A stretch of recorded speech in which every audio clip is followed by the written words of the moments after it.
What's going on, everyone? Welcome into TB Sports 27, and we're joining you guys for a quick live stream here on YouTube before we get ready for our normal dose of action over on our Twitch page. So we appreciate you guys joining. We talked about that we're going to try to do these from time to time, jump in and talk about big moments in sports or big moments in wrestling. Next week, we got AEW All In, so maybe we'll do a little early stream on Sunday to talk about that. But going live here for just a couple of minutes as we are going to talk about the Big Three playoffs and the Slamball Championship. So we just got done with the Big Three playoffs just a couple of minutes ago. Boy, there were some incredible action-packed games. So what we're going to do is, since we don't really have a Big Three basketball game or a Slamball basketball game, we're just going to jump on Twitter. We're going to hit you up with that. You guys are going to see the OBS for a moment. I don't know any way to get around that. But let's talk about what we saw at Big Three. And I want you guys to jump in the comments as well, whether you guys are watching this live or if you're watching the replay. Either way, jump in and let me know what you guys thought of the game, huh? How's that sound? So, Big Three, don't know if you guys got the chance. Now, they haven't put any of the Ghost Baller triplet stuff up yet, so we won't really be able to show off any of that.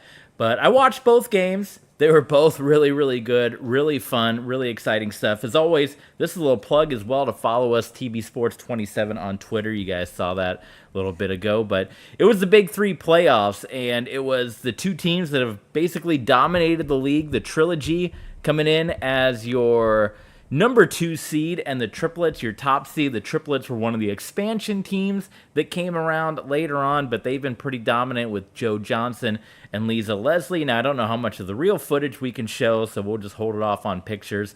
But the opening game, it looks like a blowout, but it was pretty close early on. The enemies jumped out to the big lead. Trilogy fought their way back into it, but they were not able to overcome the enemies. The first playoff loss for Trilogy. For the first time ever, they lose a playoff game, and it was all about this man right here, Jordan Crawford. You see it, 27 points. He had 10 points on the field goal, and he had the 3-pointers from down deep, or that's 10 field goals, rather, and the 7 3-pointer. I mean, that's crazy. 7 3-pointers that he hit. I mean, almost had the double-double in just shots right there. He was crazy. He went off, and nobody was able to stop him. You can see the big guys, the god on Trilogy, not able to do much. In fact, nobody on Trilogy was able to get much going. And it was enemies that kind of came out with a big, big fury. And I'm going to be interested to see as we go into the championship week next week. They're going international. They're going to London, guys.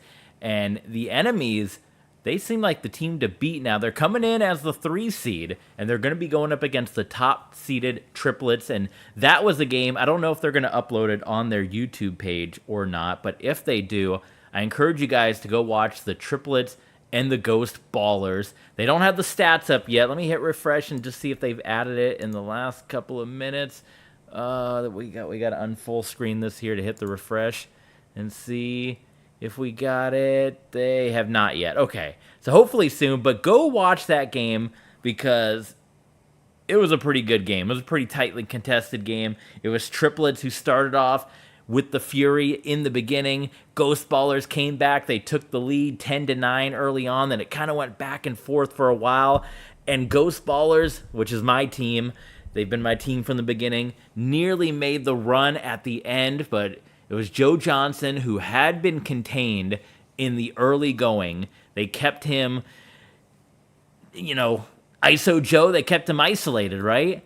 And in the end, he was able to come out and get the couple of big shots. Now, I don't know about the last call. They called the foul, the and one at the end of the game. So Joe Johnson hit the foul throw, the free throw, and got the victory. Mike Taylor didn't like it. I didn't like it as a Ghost Baller fan, but what can you do? And it was advancement there. So it's going to be the Triplets. They're going to be looking for their second championship as they're trying to catch up to Trilogy, and the enemies coming in. So 2 expansion clubs going at it toe-to-toe in the championship game next week. So that'll be good. We also got the All-Star game next week, too. They're going to show the celebrity game, I believe, as well, that they filmed at the beginning of this session here. So you're going to have good stuff coming up next week. So, yeah, this is the game. If they put it up on YouTube, do check it out because they tend to upload their full games.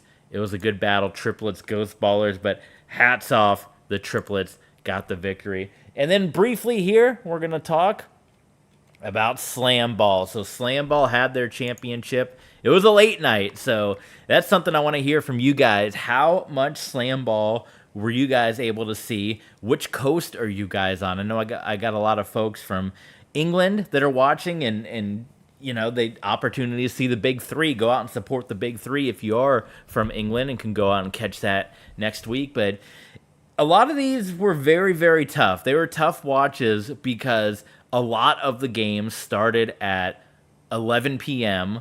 on a Thursday, like Thursday, 11 p.m. And so, my goodness, especially with me, I've been a Mob fan day one, not a bandwagon fan, but from day one, the Mob in 02-03, that was my team.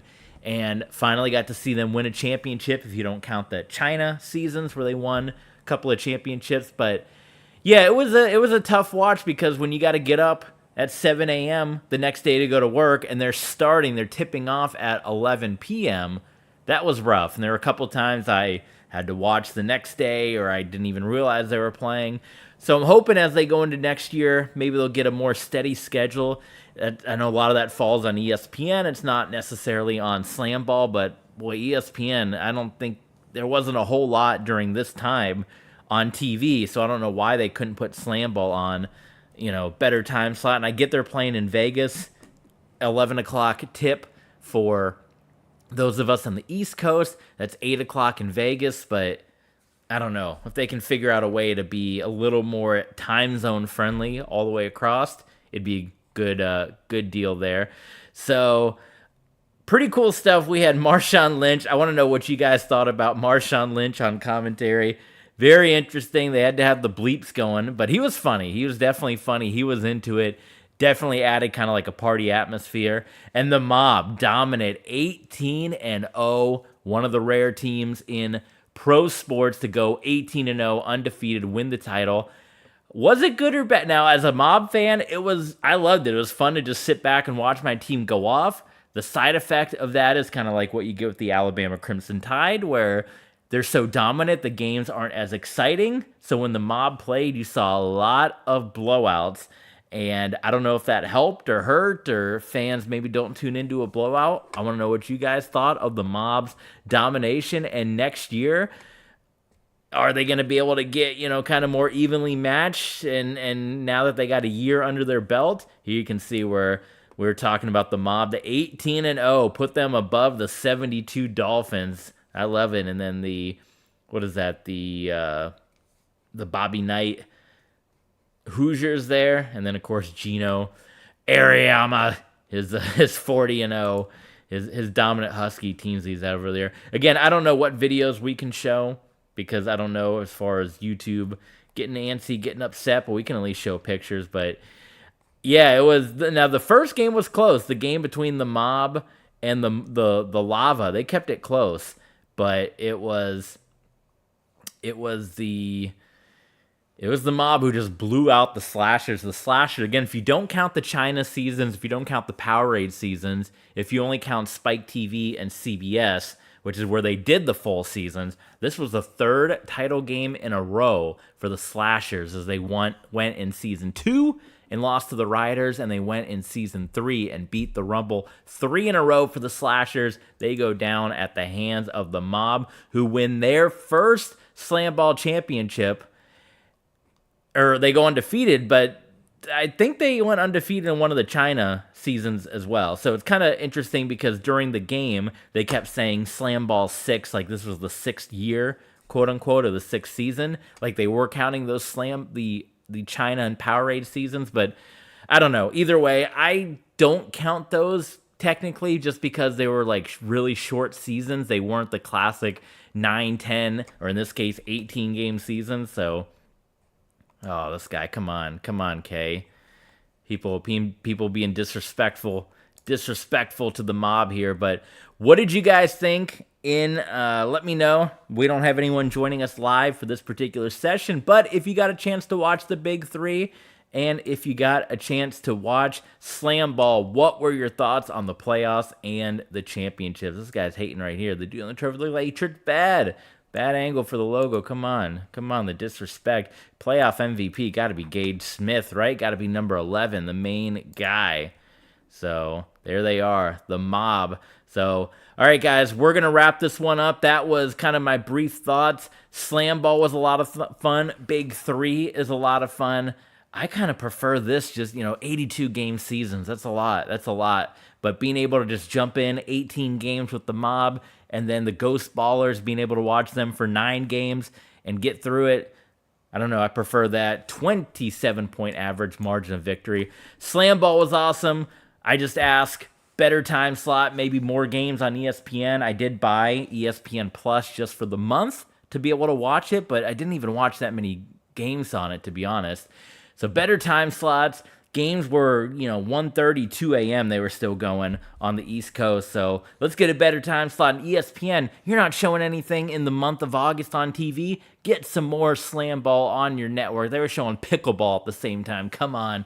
So let's do that, and let's get some more weekend stuff. I know you got to figure out a way to get the games in, but we had a lot of 11 o'clock start times on Thursday. Other than that, it was awesome. Glad Slamball is back. They're going to be back next year, and hopefully they can keep this thing going. Hopefully we can get a good run, because I love Slamball. And the Big Three, digging what they're doing as well. A championship game should be good.